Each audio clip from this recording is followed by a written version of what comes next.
एक बड़े शहर में क्रिसमस की भावना हवा में थी और जमीन पर बहुत सारी बर्फ थी, जैसे हर साल। बड़े लोग घर से घर तक रास्ते निकालने में व्यस्त थे ताकि उनके बच्चे एक दूसरे के साथ खेल सकें। उस दिन पीटर का परिवार क्रिसमस की तैयारी कर रहा था और उपहारों के लिए खरीदारी पर जाने वाला था। पापा, हम कब जा सकते हैं? पीटर धीरता से पूछा। उसके पापा ने खिड़की से बाहर देखा और बहुत हैरान हुए। ओह बेटे, बस देखो बाहर कितनी बर्फ है। मैं तो हमारी कार भी नहीं देख पा रहा। पहन लो पीटर, यहां एक फावड़ा है ताकि तुम कार को निकालना शुरू कर सको। तुम्हारी मां और मैं जल्दी ही तुम्हारे साथ जुड़ेंगे।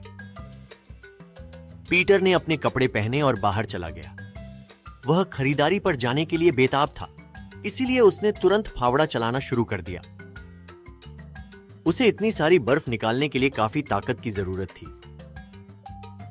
कुछ मिनटों बाद पीटर ने कहा, यह बहुत मुश्किल है। शायद मुझे थोड़ा आराम करना चाहिए। ट्वीट। आवाज क्या थी? यह एक पक्षी था जो पास के पेड़ में चहचहा रहा था, जो खूबसूरत काले पंखों की चादर पहने हुए था। नमस्ते कोली, क्या हो रहा है? तुम किस बारे में चहचहा रहे हो? पीटर पक्षी पर नजर डाली। पक्षी चहचहाता रहा और पीटर के पास उड़ आया। ओह, तुम जरूर भूखे हो, पीटर ने महसूस किया। तुम इतनी सारी बर्फ में खाने के लिए कुछ नहीं पाओगे। एक सेकंड रुको कोली। पीटर तेजी से उस गोदाम की ओर दौड़ा जहां उसकी मां अनाज रखती थी और उसने बीजों का एक मुट्ठी भर लिया। ये लो, आनंद लो कोली, पीटर ने कहा। पक्षी को बीज खाते हुए देखकर हैरानी से देख रहा था।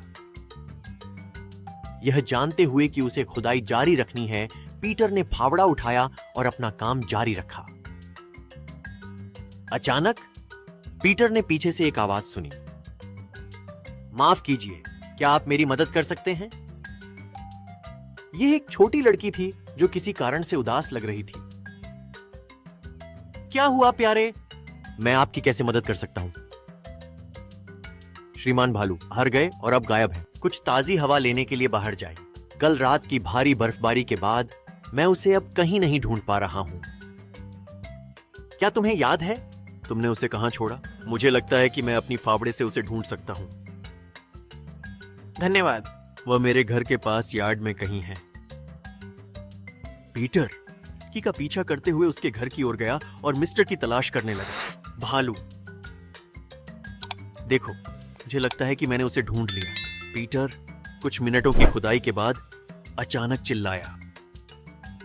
ओह, का बहुत बहुत धन्यवाद। आपको अगली बार और सावधान रहना चाहिए सर। बियर, ठीक है, मैं तुम्हारे लिए चिंतित था। छोटी लड़की ने अपने भरे हुए खिलौने से कहा। पीटर अपने पिता की कार की ओर वापस जाने के लिए निकल पड़ा। मैं थका हुआ महसूस कर रहा हूं, लेकिन मुझे आगे बढ़ना है ताकि हम उपहार खरीद सकें।